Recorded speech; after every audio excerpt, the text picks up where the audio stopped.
राधे राधे दोस्तों। अगर आपको हमारी कहानियाँ पसंद आती हैं तो प्लीज़ चैनल को सब्सक्राइब जरूर करें। ये क्या है माँ, शाम को 5 बजे के करीब आया हूँ, पर तुम गुड्डा को अभी तक पार्क में घुमाने नहीं ले गई हो। अब वो मुझे परेशान कर रही है। अब सबके लिए खाना बनाऊं या सिर्फ गुड्डा ले जाऊं? तुमने आज खाने की भी तैयारी नहीं की है, आरती ने इतना कहा। पर संध्या जी ने एक भी उत्तर नहीं दिया। वो अभी भी अपनी किताब पढ़ने में व्यस्त थी। मम्मी जी, मैं कह रही हूँ कम से कम उत्तर तो दो। पर जब संध्या जी ने कुछ नहीं कहा तो आरती ने गुड्डे को पकड़ लिया और अपने साथ कमरे में ले गई।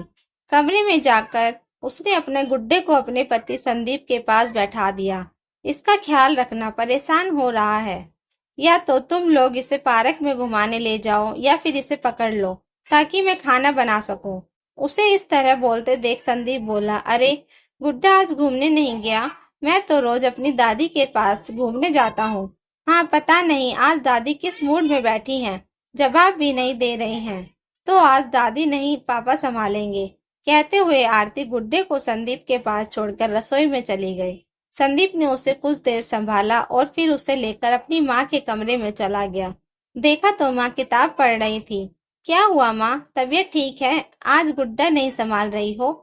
संदीप ने पूछा तो संध्या जी ने एक बार उसकी तरफ देखा और फिर से अपनी किताब पर पहुंच गई। संदीप को उसका व्यवहार बहुत अजीब लगा। उसने फिर पूछा, मम्मी आप जवाब नहीं दे रही हैं, कहीं नाराज तो नहीं हो रही हैं? पर संध्या जी ने कोई जवाब नहीं दिया। संदीप भी अपने मुंह से ही बोल पड़ा और सीधा किचन में आरती के पास जाकर बोला, आज कोई बात हुई है क्या? तुमने अपनी माँ से कुछ ऐसा नहीं कहा जिससे वो नाराज हो गई हो? मुझे तो कुछ याद नहीं कि मैंने ऐसा कुछ कहा हो, और मैं कोई अंतरिम नहीं हूँ। कौन जाने उनके मन में क्या चल रहा हो। अब मुझे परेशान मत करो। आज माँ ने खाने की कोई तैयारी नहीं की है, इसलिए मुझे ही सब करना है। आरती का जवाब सुनकर वो संदीप गुड्डा के साथ पार्क की तरफ निकल गया। इधर संध्या जी किचन से बर्तनों की आवाज में साफ सुन रही थी। मैं जानता था कि आरती ये सब जानबूझकर कर रही है ताकि संध्या जाग जाए और उसकी मदद करे। पर आज वो इस बात पर अड़ी हुई थी कि चाहे कुछ भी हो जाए वो आरती की मदद नहीं करेगी। आखिर सबके सामने बेचारी बनने की आदत थी। सबको ये बताना था कि माँ अपने जमाने में घर चलाती थी, खूब मौज मस्ती भी की। उनके सिर पर सास नहीं थी, पर हमारी जिंदगी क्या है, हम हमेशा बाधा में रहते हैं। ये बातें अक्सर उसके कानों तक पहुंचती थी, लेकिन वो हमेशा यह सोचकर चुप हो जाती थी कि दूसरों की बातों पर क्या यकीन करे।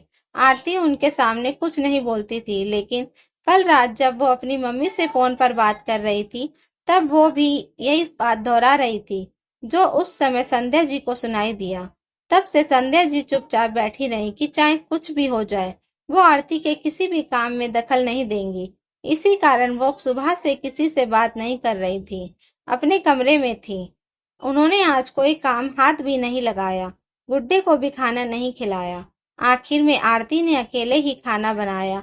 तब तक संदीप भी घर लौट आया और आते ही आरती से बोला, आरती जल्दी से खाना खा ले आओ, बहुत तेज भूख लग रही है, और अब तुम गुड्डा भी संभालो, मैं अब थक गया हूँ। ये कहते हुए वो हाथ मुंह धोकर डाइनिंग टेबल पर बैठ गया।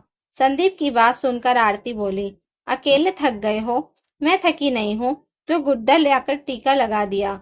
अब अगर मैं गुड्डा संभालूंगी तो खाना भी तुम्हें ही लगाना पड़ेगा। आखिरकार संदीप गुस्से में उठकर रसोई में खाना लेने चला गया।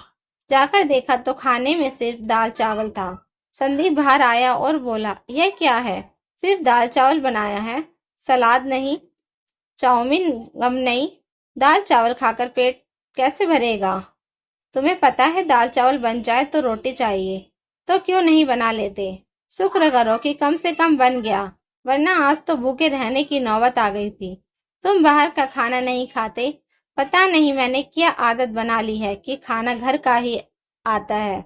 आरती चिढ़ते हुए बोले, यार इतना काम तो नहीं है, माँ भी सब कुछ कर देती हैं। तुम्हारा बहुत सारा काम वो अकेले भी संभाल लेती हैं, लेकिन आज तो तुम्हारी माँ ने कुछ नहीं किया, मैं ही काम में लगी रहती हूँ।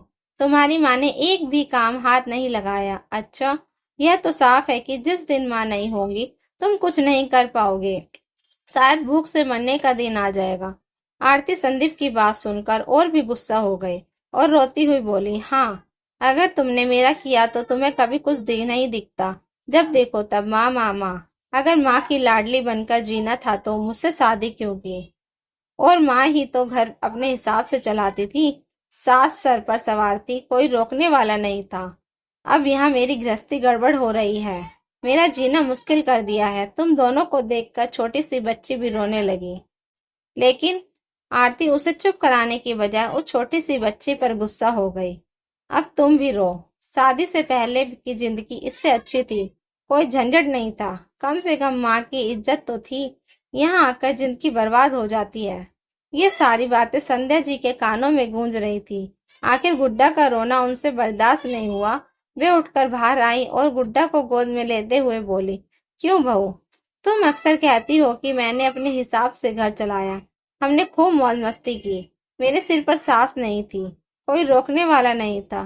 तो आज जब मैं बिल्कुल एक तरफ हूँ, ना मैं रोक रही हूँ ना मैं काट रही हूँ, ना एक तरफ इतनी शांति से बैठी हूँ जैसे मैं इस घर में हूँ ही नहीं, तो तुम्हें भी मौज करनी चाहिए, अपने हिसाब से घर चलाना चाहिए था। लेकिन एक ही दिन में तुम्हारे हाथ पैर फूल गए, दोनों पति पत्नी आपस में लड़ पड़े। संध्या जी की बातें सुनकर आरती चुप हो गई।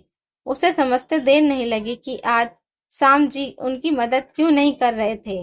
लोगों के सामने बेचारी बनकर सहानुभूति पाकर तुम्हें क्या मिलता है? उल्टा तुम्हारे परिवार की बदनामी हो रही है। अकेले घर संभालने वालों से पूछो, मदद करने वाला कोई नहीं है। क्या वे लोग भी तुम्हारी तरह यूं ही लड़ते रहते हैं? मैं कुछ नहीं बोलती इसका मतलब यह नहीं कि मैं सुनती नहीं, लेकिन मैं तुम्हारी तरह अपने परिवार को बदनाम नहीं करती। आखिर ये तुम्हारा घर है, इसलिए अपनी जिम्मेदारी संभालो।